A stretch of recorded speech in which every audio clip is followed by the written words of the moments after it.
বাবার বাড়ি মানে শুধু মজা আর মজা, মানে খাও আর ঘুরে বেড়াও, ব্যাস আর কোনো তেমন কাজই থাকে না। সকাল সকাল স্নান করে খেতে বসে গেছে। আজকে কি কি রান্না হয়েছে দুপুরে, চলো সেটা তোমাদের সাথে শেয়ার করি। তো আজ দুপুরে হয়েছিল বেগুন টমেটো দিয়ে ভাজা। এটা কিন্তু এই প্রথম খেলাম, মা আমাকে বলল এইভাবে রান্না করলে নাকি বেশ ভালো লাগে। আর এখানে ছিল কিছু কালকের ঠান্ডা ভাত, আর এখানটায় দেখো কুলের টক। কেউ কখনো খেয়েছো? আমরা কিন্তু খাই, আমার বেশ ভালো। এখানটায় হচ্ছে পেঁপে দিয়ে আর শালটিং মাছ দিয়ে হালকা পাতলা ঝোল করা হয়েছে। এটাই খেয়েছি দুপুরবেলা, দুপুরে বলতে সেই সকালে। আর তারপরে আমাদের পাড়ায় আজকে ছিল শান্তি সভা।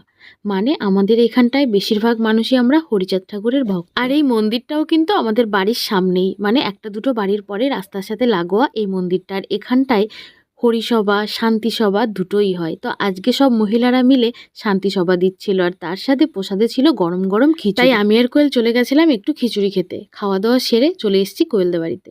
পায়েল আমার চুলটা নিয়ে দেখো কত সুন্দর করে বেনুনি করে দিয়েছে। আসলে কি বলতো, আমার মাথায় তো তেমন একটা চুল নেই। যবে থেকে আমি চুল স্ট্রেট করেছিলাম তারপরে আমার সব চুলই বেশিরভাগই পড়ে গেছে। তাই আর চুলের সংখ্যা একেবারেই কমে গেছে।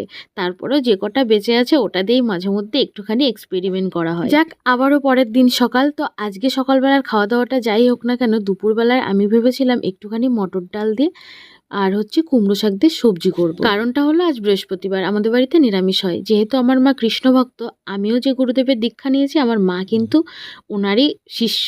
মানে আমার দাদু হয় যার থেকে মা দীক্ষা নিয়েছে, আর তারপরে শিষ্য থেকে আমি নিয়েছি। তো এখানটায় দেখো মটর ডাল দিয়ে কুমড়ো শাক দিয়ে হালকা করে একটুখানি ডালটা রান্না করছিলাম।